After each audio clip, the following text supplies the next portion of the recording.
Hello. Good We're going evening. to start. I think we might have some more people who still start coming in, but let's get started. Hello, everyone. Hi. So, just to introduce the project, there may be people who are watching who have been to these panel discussions before, but just to let you know more about our project and what we're doing. So we're writing around the kids, and it's a project that's for mothers of young children to connect with writing creatively. And we're currently working with a brilliant group of women in Littlehampton in partnership with Littlehampton Museum and New Writing South. And we're soon to be starting our next writing group in Hastings next year. And both Sam and myself are writers, and we're mothers ourselves. And we began the project having recognised in our own lives how difficult it is to forge creative time for ourselves. My name's Anna Jefferson. I'm a playwright and novelist. I've written for stage and screen since 2005. I published 2 novels. Winging It came out in November 2020, and Nailing It was published in April earlier on this year, both with Orion. And I'm currently working on my 3rd book. And my name is Sam Johnson. I'm a freelance writer with an MA in creative writing from the University of Brighton. I've been facilitating creative writing workshops since 2017, and I've got poetry in anthologies, and I've had work in the Brighton Fringe Festival. I'm slowly writing my novel around my children. We are delighted to welcome you tonight to our Writing Life Balance panel discussion with 3 exceptional female writers who've kindly agreed to share with us their experiences of what it's to be a writer. So I'd like to introduce Louise Tondeur. Lou studied drama at University of East Anglia, taught drama, then returned to UEA to do their MA in creative writing, publishing 2 novels with Headline Review, The Water's Edge and The Haven Home for Delinquent Girls. Then she did a PhD, went travelling and started a family while working full-time as a university lecturer. She left her job in 2017 to find more time to write. Poetry credits include Perverse, Rialto, Under the Radar and Shearsman, and her short story collection Unusual Places came out in 2018. Lou now teaches creative writing for the Open University for a few hours a week. She lives in Hove with her wife, their son and 2 black cats, and is working on her 3rd novel. Hi, Lou. Hiya. Rebecca Ley has been a journalist for 20 years after starting her career in the Times magazine and then moving to staffing roles at other newspapers. Since going freelance in 2009, she's written for a wide variety of outlets, including a column for The Guardian's now defunct family section about her father's vascular dementia, obituaries for The Times, and regular scripts for the animation company Scribera. She also recently ghosted Hope Not Fear, a memoir by the Syrian activist and filmmaker Hassan Akkad, which was published by Pan Macmillan. For When I'm Gone is her first novel and is published by Orion. It was published by Orion in September 2020. She's got 3 kids and lives in Hackney, East London, with them and her partner, also a journalist. Welcome, Rebecca. Hi, thanks for having me. And finally, we have Holly Race. Welcome, Holly. Holly's the author of 2 young adult fantasy books, Midnight Twins and A Gathering Midnight, with a 3rd due to be published in 2022. She's also a script editor and development executive for film and TV, and has worked for companies such as Working Title, Pathé, the BFI and Aardman Animations, as well as on shows such as Death in Paradise. She now divides her time between writing, freelance script editing and teaching a popular screenwriting for novelists online course. She lives in Cambridge with her husband, a photographer, and their daughter, who was only 2 weeks old when Holly received her book deal. Welcome, Holly. Thank you. Hi. So just to get us started, we're going to warm up with a couple of quick fire questions. So the first one that I've got is, what did you want to be when you were a child? If I start with you, Rebecca. I actually wanted to be a writer, which is quite sickening, but yeah, I really wanted to be a writer when I was a kid. Amazing. Lou? No, this is going to sound really strange. Oh, by the way, I should just quickly say, Holly, I'm really impressed by the Death in Paradise thing, because I love Death in Paradise. Oh, yay, thank you. It's going to sound very strange, but I wanted to be a dancer. Why does it sound strange?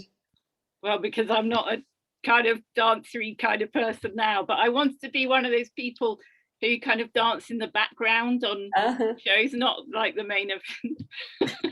Amazing. like a backing dancer. Yeah. Yeah, amazing. And Holly, you? I think I actually wanted to be a book editor. I seem to remember when I was a child, because my mum was an author at the time and a journalist, and I think I thought that it looked like far too much hard work to actually write the books, and I'd much rather edit them instead. Very Brilliant. sensible. Yeah, very sensible indeed. Okay, so my second quickfire question is, what book could you go back to and read again and again? So if I start with Rebecca.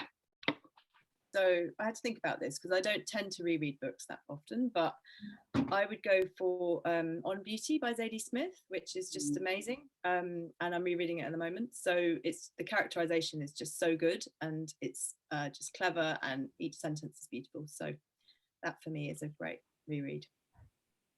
Good recommendation. Holly, what yeah, I had to think about this a lot as well, because I don't tend to reread. I think I have comfort reads, and I think my biggest comfort read is actually Watership Down, because I just fell in love with it as a child, and I used to map out the burrows that the rabbits had and everything. So yeah, that I do read about once a year. And how about you, Lou? Which The book that I've read the most is definitely Hitchhiker's Guide to the Galaxy, and all of the other ones in the series. But I don't normally reread Agatha Christie, but when I had COVID, I couldn't really read. So after I recovered, I reread an Agatha Christie, and it's amazing. You can see all the plot devices. It's great. So I'm going to reread loads of Agatha Christie now. And that was Hercule Poirot's Christmas. Thanks, Lou. Brilliant. So then our last quickfire question is whether you have any unusual habits or rituals that you need to do before you sit down to start writing. Lou, can I start with you? I had a good think about this. I think the only one is making a cup of tea, but I really don't like it if I've not got a cup of tea. So I guess it is a ritual. Brilliant. Holly? Similar, hot squash, cup of hot squash. Hot squash, especially in winter. Yeah, that's a good call. Hot Ribena. Basically, yeah. And Rebecca, how about you? I don't really have anything that unusual, but similar thing. I have to make sure that the space that I'm working in isn't a complete tip. Otherwise, I can't concentrate. So I have to like straighten out my desk and where I am, and make myself a coffee and a bowl of porridge, and then I can sit down and work. Nice, thank you. It's interesting. I think that with the hot drinks, I think that at least 2 writers out of every single panel have said the same as well. It's just, get yourself set up and then you can get started. Yeah. Okay, so as I was talking about our Littlehampton writers group. So we asked our Littlehampton writers what they'd like to ask you, and we've collated some of the questions. There'll be time as well for anybody who is watching it live. If you have any questions, please pop them in the Q&A at the bottom, not the chat, and we'll try and pick them up as we go along as well. But yes, so to start with, we're going to start asking some of the questions that our Littlehampton writers have posed for you. So the first question I have is very much about the writer life balance. So what is the balance that you have between writing and the other things in your life, whatever they may be? Like what does your balance look like? And I let everybody kind of pile in, but Holly, if I could kind of start you off with the question, and that would be great. It's quite interesting to be asked this at this moment, because in the last week I've had a massive kind of rethink about how I want to have that balance, because it has not been sustainable. In the last couple of years I've been having to write a book a year in order to meet my contractual deadlines, and alongside that I've been doing script editing. I've been teaching on various courses, some my own, some for other institutions. I've been book editing, and it's just been too much. And I found that so much of my creative energy has gone into trying to figure out solutions to other people's creative problems, that I've had no time left to really work on my own craft, and I've really missed that. So I'm in a very, very privileged position that I've been able to have this conversation, but my husband and I have sort of agreed that as of next year, I'm pulling right back on the amount of other stuff I do in order to give myself like a year or two to just focus on the writing. And I'm also a script writer, and I've got some opportunities there that I want to take advantage of. I don't want to kind of let them drop off. So as of about a month's time, I hope that my balance will be a lot better, and that the time that I do have to write will be time to write and be in my own creative process. And then the time that I'm not writing, I can actually spend with my family, because the last couple of months, especially whenever, my daughter's 3, she gets bugs a lot now, so she's off nursery a lot. And when I'm sort of looking after her, when I've got a deadline, I'm not playing with her, I'm not actually spending time with her. And I just want to give myself a bit of wiggle room so that when those things come up, I can be there with her in the moment and not going, oh God, I've got a deadline to meet.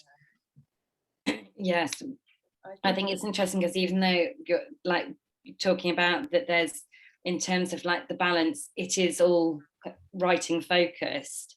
Yeah. Actually, the time that you have to be able to concentrate on your own writing, the fact that there's other things that are happening there, that you can have a really creative kind of portfolio of different things, but it still doesn't give you that clear time to finish what you're doing. Do other people, does that chime with others? Yeah, I completely relate to that, because a lot of the other stuff I'm doing is creative. It's writing essentially, but it's trying to find the time to actually do the creative writing. So I think it's a form of procrastination in a way, because I can do all the other work that I know I'm going to get paid for, and then I can put the stuff that's more important to me in a way off, which is not ideal. And I find it really hard to get the balance, to be honest, with 3 kids. It's really difficult. There's always something going on with somebody's ill or something, and it's my husband works really long hours as a reporter on a newspaper, and his work is what takes precedence in the day-to-day, because it sort of has to.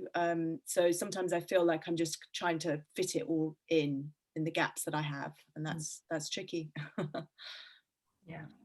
I deliberately left my job in 2017. I was teaching full-time and teaching creative writing full-time, and I had this epiphanic moment where I went, no, actually it's costing me a lot of money to work.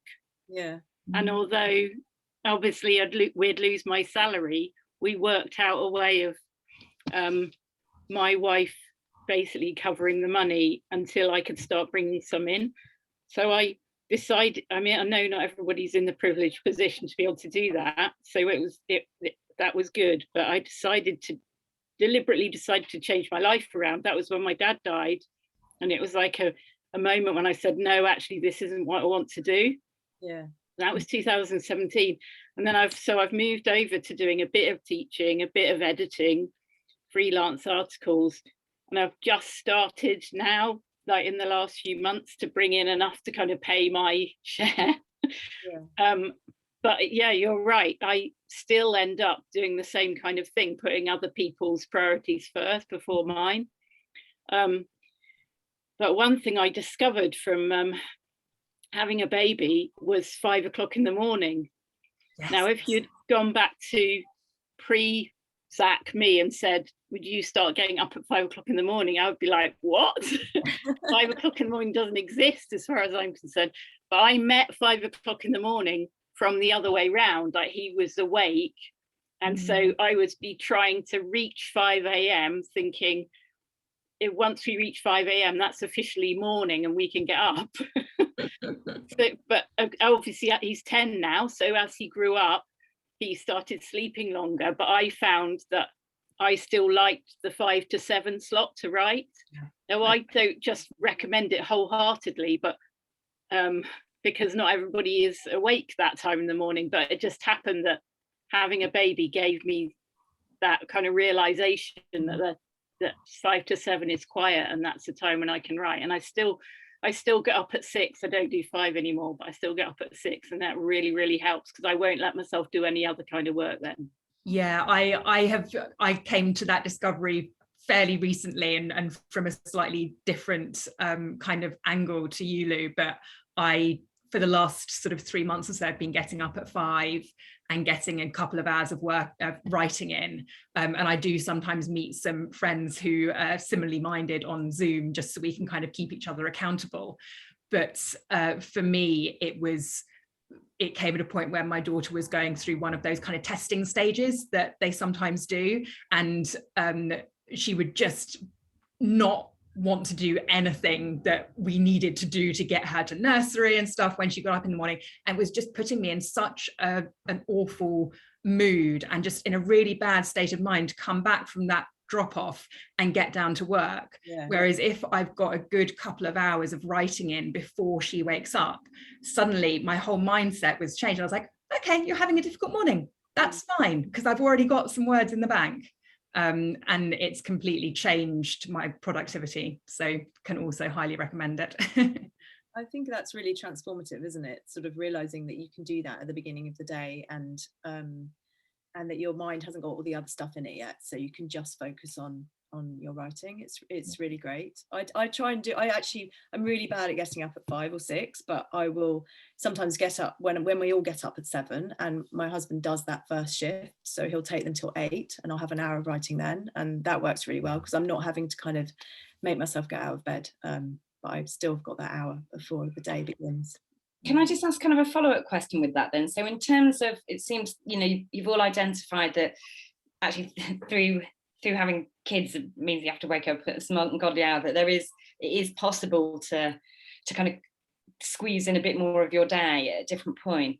But as writers,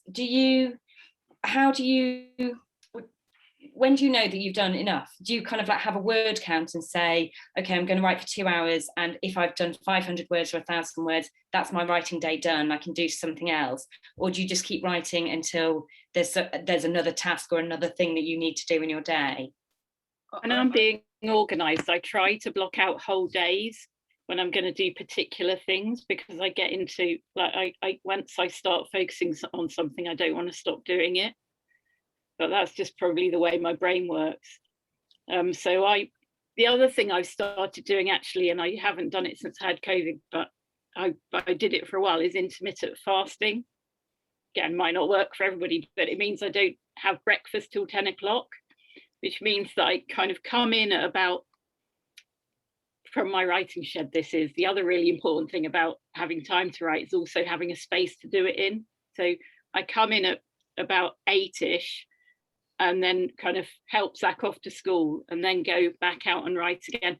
And then at 10, have breakfast. And then I feel like morning number 2 has started. And then I could do some other things and then go back to my writing. Which in a way it takes us back a little bit to the thing about rituals, if that's kind of like it's almost at the end of the writing ritual, maybe, is the breaking fast. Yeah, it's really important to me to have some kind of structure, whatever the structure is. But I think you have to work that out for yourself. I don't think you can't necessarily see somebody else's writing day or structure and say, oh, I'm going to copy that wholeheartedly. You've got to see what works for you. It's not necessarily good to get up in the morning. It might be for you, writing last thing at night is the best thing to do. I mean, so it does depend on the individual. I don't give myself word counts unless I have an impending deadline and just absolutely have to be writing like 5,000 words a day. Other than that, I sort of try to give myself the mornings, so 5 through to lunchtime, with a break to do the nursery drop off, and then that gives me the afternoon to go out for a walk to clear my head or figure things out, and then do other work as well in the afternoon potentially. I think that sounds like an amazingly long stint of writing to me, which sounds wonderful. I just find I can't concentrate for that long. Like when I'm doing a first draft, I can't really do more than an hour or 2 hours every day on it. And then later on, if I'm editing it, I can spend longer. But when it's this kind of initial sort of creation phase, I can't do more than about an hour a day. That's really interesting. I'm the opposite, Rebecca. I can do my draft zeros. I can spend ages on them. Then the next stage of the actually making them something that someone could potentially read, I find excruciating, and there's an awful lot of getting up from my desk and going and making more hotspots, even though I haven't got through the first one. Well, I just finished my third, well, the third one that I'm going to send out anyway. But I've just finished the third one, and it was the first time I planned a novel in advance. Previously, I've written a bit and then planned a bit and then written a bit. So, but I found the planning excruciating. I couldn't do that for more than like an hour at a time. But I was so glad when I'd done it. It helped so much with the writing. So it was like, present me is really pleased that the past me went through that pain. But yeah, I couldn't concentrate on that for long periods. And one thing that I found really, really useful, and people have probably heard of this because it's famous, is the Pomodoro technique, where you've got a tomato timer and you time yourself for 25 minutes. And because when it goes off, it forces you to take a break. It's just good for you to take a break and look into the distance and maybe walk around and move and have a drink, and then start up another 25 minutes. I find that really, really useful. How many 25 minutes do you do at a time? So I do 4 with the 5-minute break in between each one, and then a longer break after 4. Yeah, that sounds good. Yeah, 25 minutes is doable to do anything, isn't it?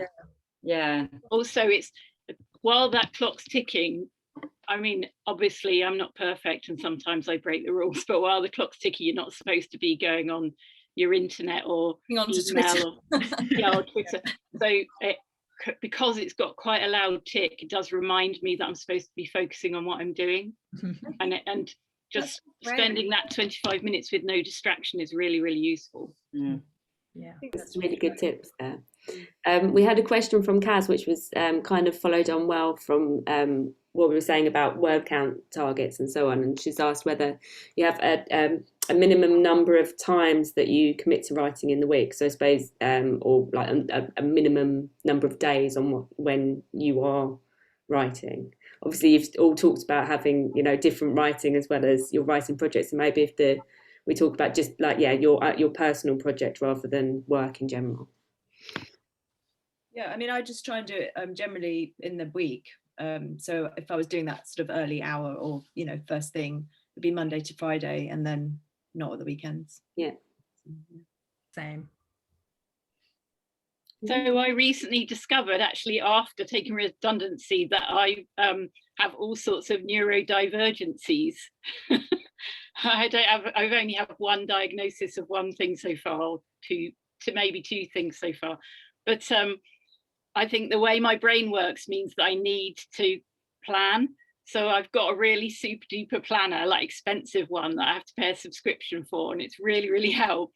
And at the beginning of every week, I make a commitment for how many times I'm going to do my writing, how many times I'm going to do my yoga, how many times, all the things I want to do regularly. Nobody's forcing me, but things I want to do regularly.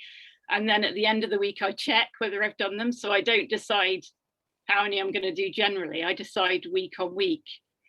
The other thing that has really helped me, and I've been writing all my life since I was about 8, and I'll be 50 next year, so for a long time, but I've gradually progressed from seeing writing as a personal project to seeing it as a job. And it's really, really helped me to see my writing as a job and schedule it like you would a job and turn up to it like you would a job and treat yourself well like you would in a job, I suppose. And it just changes your perception of it. So now I see my novel writing and my editing and my teaching all as different kinds of jobs. Yeah. There isn't one that's a hobby. They're all jobs. I think, that's so important, isn't it? Like giving yourself the permission to take your writing seriously enough. I mean, I didn't for such a long time. And then I was like, actually, I have to, if I want to make this happen, I have to treat it like a job.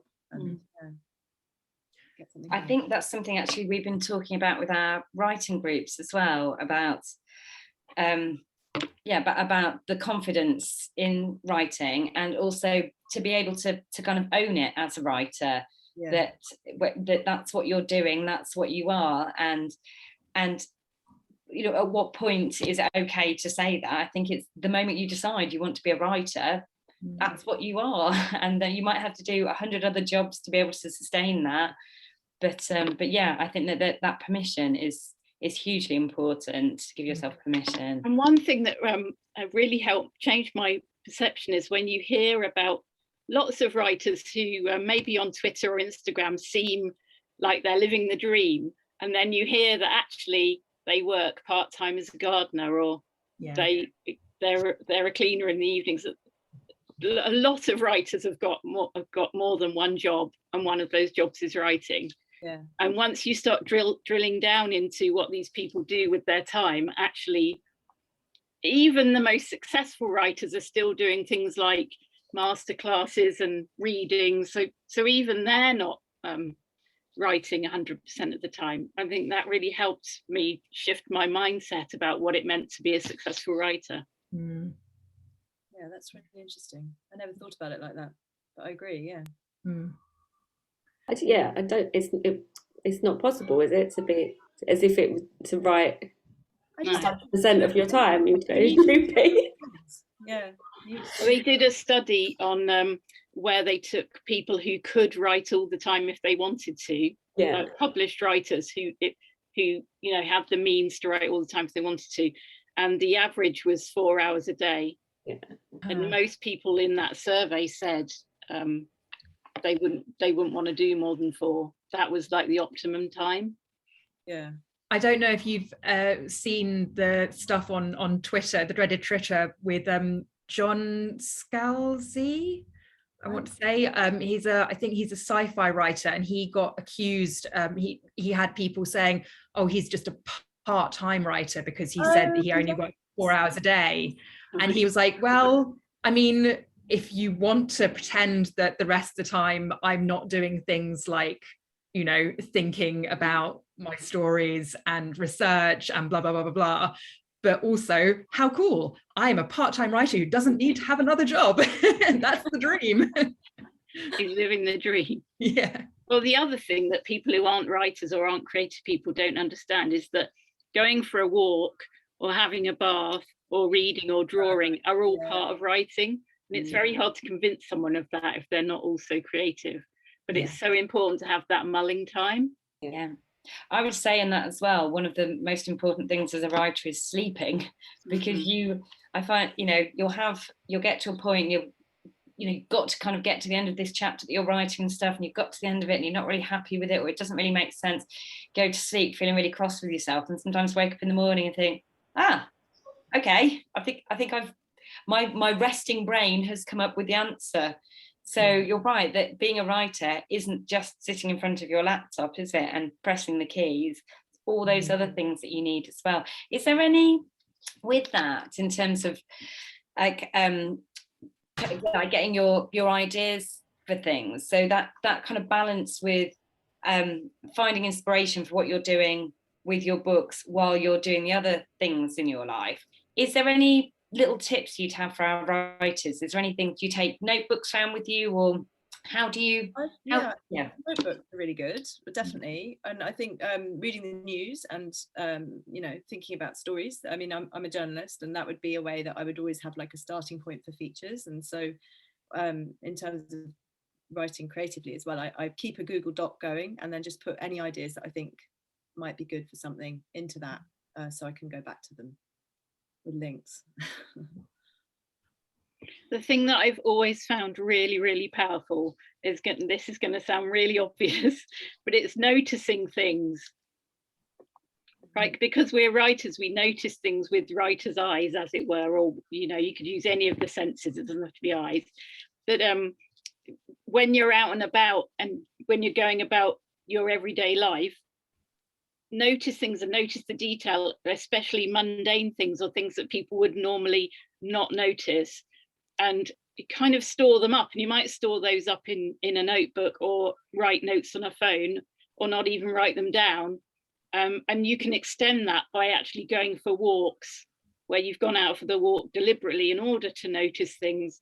We've got a graveyard near here, and during lockdown it was the place that we walked around, when you were only allowed to walk, I don't know what it was, 1 hour a day, once a day or something.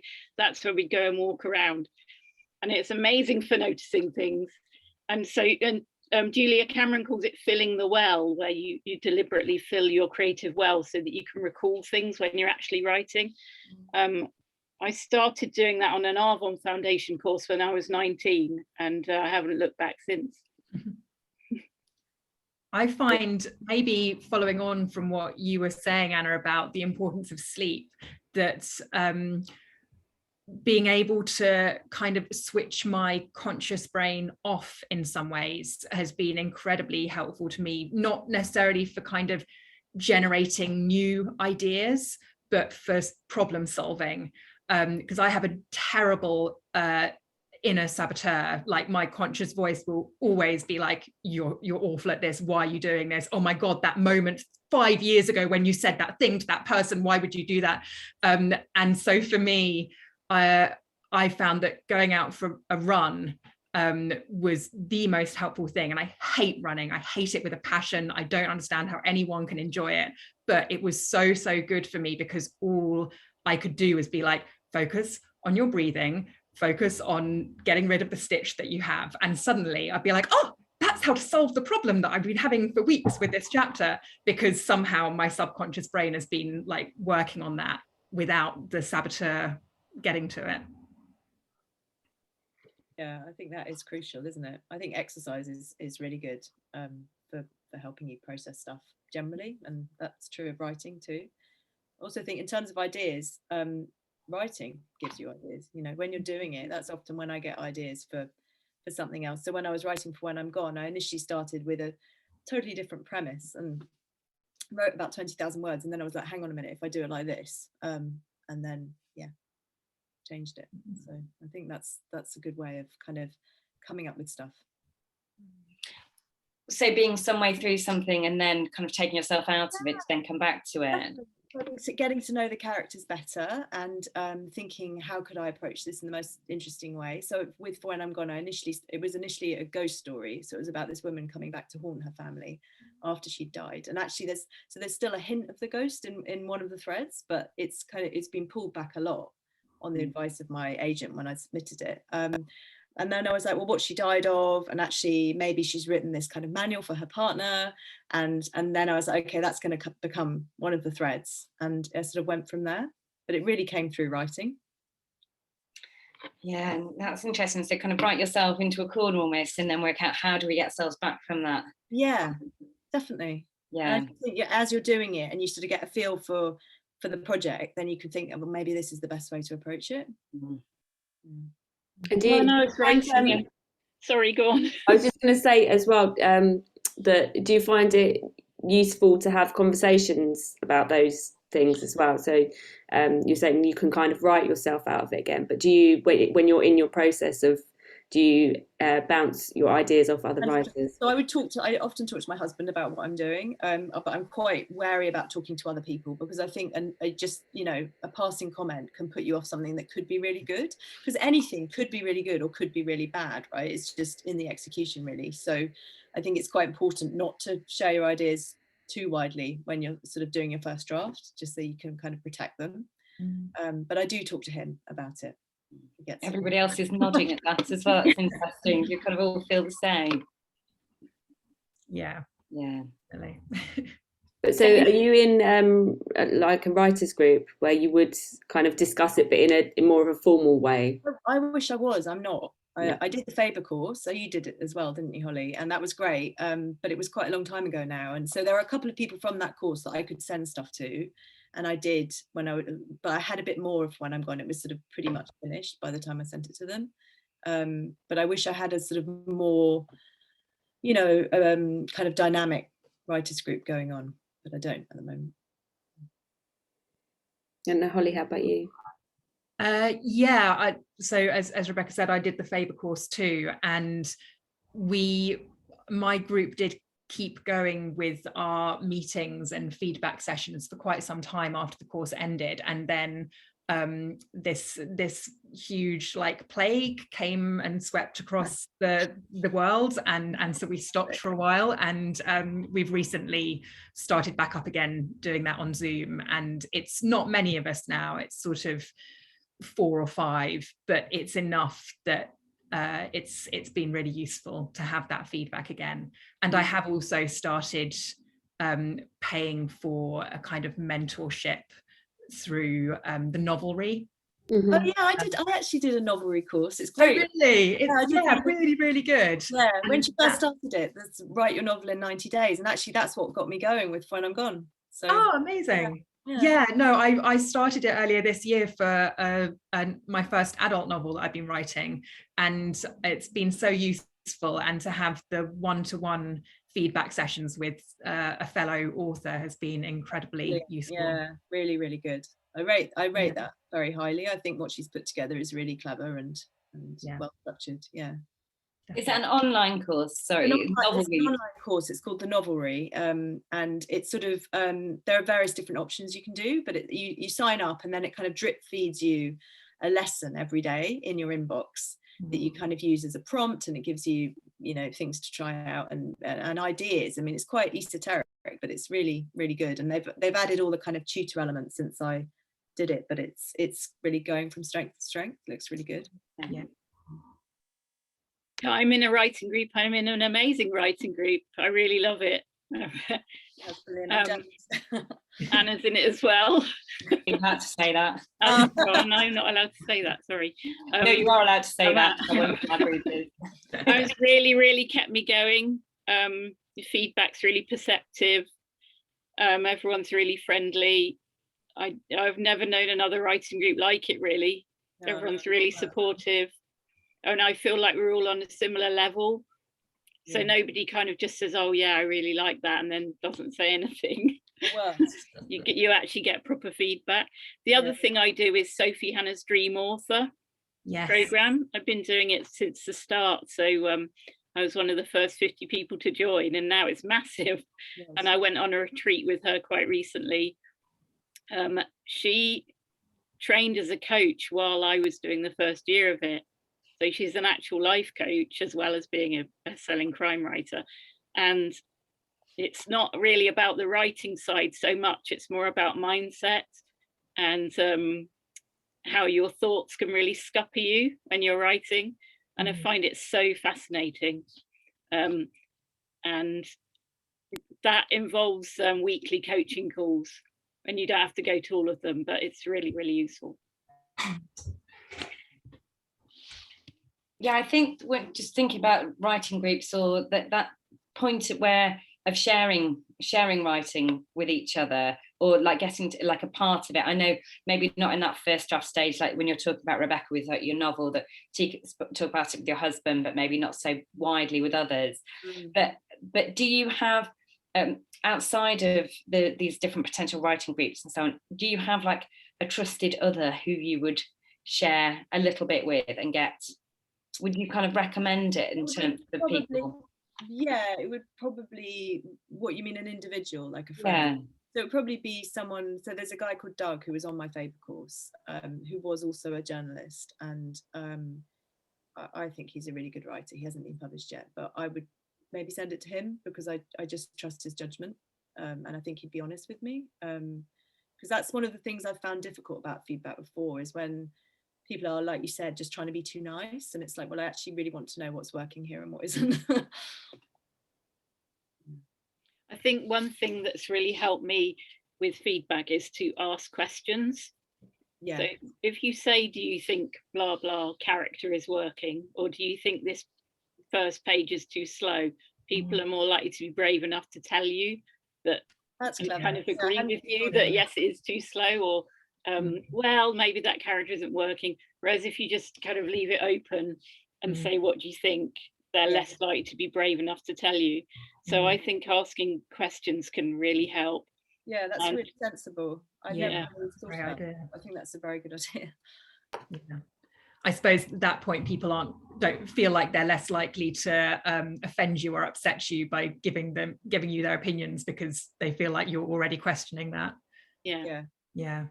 I wouldn't show my writing to anyone apart from my writing group, my wife, and probably some of the other people in Dream Author. When we share work, we only share about 500 words, so it's nothing. But I think there's I think there's a danger in giving your story away, and I'm different with poetry. If anybody wants to hear one of my poems, like, I'll share it with somebody walking past in the street. But with like fiction or non-fiction, no, I keep it to myself until it's ready, apart from those few trusted people. Yeah, I think you do have to be careful about who you share it with, because not everybody likes the same stuff. I mean, it is incredibly subjective, and you know, you might have your audience and it might not be that person. But also, you know, sometimes when we did the sort of peer presentations in Faber, there were sort of like 20 people critiquing, and I love the Faber course and it was brilliant, but that was quite overwhelming really, because it was just so much feedback on one piece, and it can be hard to know how to progress then. But yeah, so I think be careful. It's because at the end of the day, there are other people's opinions, aren't they? It's like somebody else. Yeah, it's like finding those trusted advisors, isn't it? And I think often if something's not working, you have a gut feeling about it as well. So if when somebody else picks up on it, you're like, ah, yeah, I know. I do think it's important to find people who have an understanding of and fondness for the genre that you're writing in. Yeah. I was talking to someone earlier today actually who was writing middle grade, and they had shared their book with another writer who had given them sort of feedback that had kind of crushed them. And I said, oh, well, what does that writer write? And they're like, oh, crime. But they're a published crime writer. I was like, so have they read much middle grade? And she was like, no, mine was the first middle grade. Oh yeah, so does count. Of course they're not going to be the right audience for your book. Totally. And also feedback should never crush somebody. I mean, that's not good feedback, is it? You know, so yeah, should always be constructive. Absolutely. Well, one thing I've really learned from doing the Dream Author program is the idea that you are already a success. You're already successful. It doesn't matter what someone else says. Just believe that you're already successful, and what they say is their opinion, and that's their business. Yeah. You don't have to let it affect you. It's easier said than done. But you're successful because you wrote something, you know, and you shared it with someone, or just that you sat down to write and you wrote why over and over again. The fact that you sat down to write makes you successful. Yeah, you showed up. So you know, I mean, I'm old enough to remember the Ready Brek Kid advert where they had like a glowing orange thing around them in the advert because they'd eaten Ready Brek. If you haven't seen it, you'll have to take my word for it. But it was like a protective force around this character in the advert. And that idea that you are already successful, you're already a writer. I think that's so you carry that around with you like armor. Yeah, that's so, and that goes back to the kind of self-esteem thing of saying I am a writer and this is something I do. And I think that really feeds into your work then. If you've got that sense of it, its worth, you know, it makes it better. Yeah. It's just hard to keep that alive, I think, sometimes. But it kind of feeds into one of the questions that we've had up here, which was, what advice do you wish you'd been given, or what's the best advice that you've been given? I mean, there's some wonderful gems there, but yeah. Well, I mean, I read an interview with a writer, and I think it was Linda Grant, and it was in The Guardian or somewhere ages ago, and it was just do it. Like, all books just need to be written. And I was like sort of humming and hawing about what I was going to do, and I was like, okay, I really just have to do it. And that was the piece of advice I needed. I wish I'd had earlier, just to get on with it. Yeah. Holly, how about you? I think for me, I can't remember the name of the book. It's by Elizabeth Gilbert, and it's about The Big Magic. Yes. So good, isn't it? I love so that good. Yeah, and she says something, she wrote something like writing is both not important at all and the most important thing you can do, and you have to somehow hold that kind of dichotomy in your head when you're doing it. Yeah. Because obviously you want to do justice to the idea in your head, but ultimately nothing awful is going to happen if the words don't come out right. Because as soon as you kind of think to yourself, and I am such an awful one for doing this, like I have to get it perfect, then you just freeze completely. So yeah, trying to kind of hold those two opposites at once. Yeah, I highly recommend that book. It's brilliant. The best advice of, oh God, there's so much, but there's my business, your business, and the universe's business, and stay in your lane. Like, I stay authentic to myself, and the other two will get on with their own whatever they need to be doing. So I stay in my business, and my business is writing and being authentic and true to myself. And the other one was Tara Brack's Radical Acceptance, that idea of, okay, you did do something 10 years ago that you weren't proud of, accept it rather than going over and over it in your head, and accept yourself, and accept yourself with all your flaws. And then when you do turn up to write, you can write from that position of radical acceptance.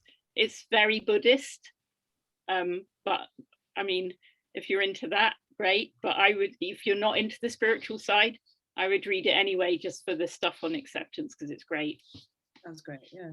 Brilliant. And I suppose a sort of the flip to that, instead of the advice you wish you'd been given, what pitfalls do you think that kind of new authors or people starting out to write a book fall into? I think worrying too much about narrative perspective from the beginning. So when I did Faber, I got really obsessed with, am I going to do, what kind of, am I going to do like closed third person, or am I going to do I'm in everyone's heads, or am I going to do first person? And I just got so worried about what to do. And I think you just shouldn't worry too much. You can change it. I mean, the book that I'm working on now, I started one whole section I had written in first person. I've now changed it to third because it just, I think, is better. It's like getting words down, and you can work that out. Hello. The biggest pitfall I've come across in terms of people that I've taught in workshops and things is this. I'll try and describe it quickly. Write one thing, send it to one place, get rejected and get upset, or get accepted and celebrate. Like, don't write one thing, don't just send it to one place. Yeah. And celebrate because you wrote it, not as a result of someone else's opinion that might be flawed, or might just be because they've had 3,000 submissions. So I've actually drawn a diagram to illustrate it that I show to people in workshops to stop them from doing it, because it can be really soul destroying if you think that's how it works. Yeah, it's really That's great. Yeah, that's brilliant. Mine was going to be fairly similar to what Lou said, which was keep writing. Don't kind of hinge all of your hopes on one project. But also, one of the pitfalls I come across is sort of getting through the first 10,000 words and then going back and making them better, making the first 10,000 words better, and then going back and making them even better, and just playing around with the opening. And actually, no, keep going through, get to the end. Then the opening might change. Exactly. It's all up for grabs until you get to the end of your story and you know what exactly you're trying to say and what narrative you're telling. And I don't know if anyone else experienced this, but I always find the kind of 10, maybe around 15, 20,000 word mark is where I really hit a wall, and the temptation to go back over the beginning is really, really strong, and you have to really fight it, and just know that probably you are going to have a bit of a saggy, soggy, messy middle, but it'll sort itself out. Yeah, one thing that really helped me with that, I've experienced similar, and one thing that really helped me this time when I got to the 25,000 word wall was I went and wrote the end, and that really helped, because then I suddenly got my dynamism back. Is that the right word? I got that sense of spark back, enthusiasm, and I knew where I was aiming for. That's a great idea. Yeah. It's a known thing, isn't it, to get kind of a third into a book and then writing a book, and then it all I think it's really feels a bit flat. But if you plan the whole thing, then presumably that doesn't happen. I'm terrible at doing that. So, but if you really know what's happening all the way through, then No, I hit the wall even though I knew what was Oh, happening. really? Same. Oh, Yeah. great. I spent ages planning because I love planning. Unlike Lou, I really love that planning stage. I love putting my post-it notes up and changing them around and everything, but still hit the wall. Really, that's so interesting, because I really tried to plan. I've really tried, but it just doesn't seem to be how I do it. You know, I've had post-it notes, I've got Scrivener, I've set up all my, you know, it just, yeah. Well, I had this time, I don't think I'm ever going to do this again, but I had like an Uber plan. Like my plan was 25,000 words long. Wow. You go into each chapter and write really detailed. I basically wrote like a, what would you call it, a treatment for each chapter. Amazing. And I was fed up with it. I was really fed up with it.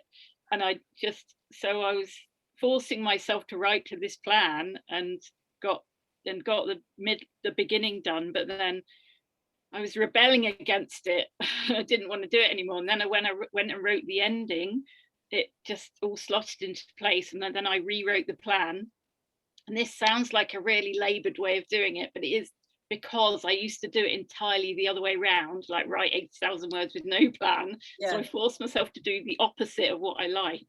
And I then ended up with something that I liked. Yeah, that's great. I think next time round I am gonna try and force myself to do that, because I can highly recommend Julie Cohen's online post-it note planning course.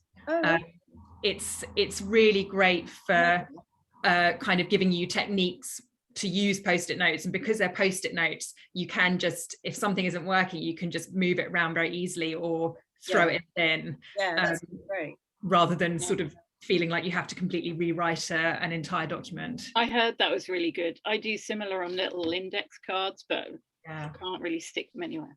Yeah, I've had index cards, I've had it all. It just doesn't work. I think that probably that what has come out of this is that there's no perfect way of doing it. No. Yeah, you've got to figure out what works and what doesn't work for yourself. But yeah. We looking at the time, we're coming towards the end a little bit, so just wonder if we've got like a kind of a quick one that we can end on. We've got one in the Q&A from Natalie, which is kind of not exactly related to what we were just talking about, but she wonders how people managed when they were when they had newborn babies or young babies or children with disrupted sleep, and how they coped with the sleep deprivation and what sort of impact that had on being able to maintain your writing practice.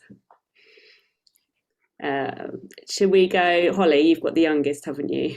Yeah, so I was editing my first book with my publisher from when she was maybe 2 months old, and it was really hard. It was really hard. Both my husband and I are self-employed and work from home, and we were in a quite a small flat at the time with a very large dog as well, and so everything felt very, very crowded and intense. And I think the only thing that helped me, the only way we got through it, was when it was my husband's kind of turn to take her, because we would split our days, I would go out of the house and go to the local Costa and sit in there for a couple of hours, and it would give me a half-hour walk each way to kind of decompress from the screaming.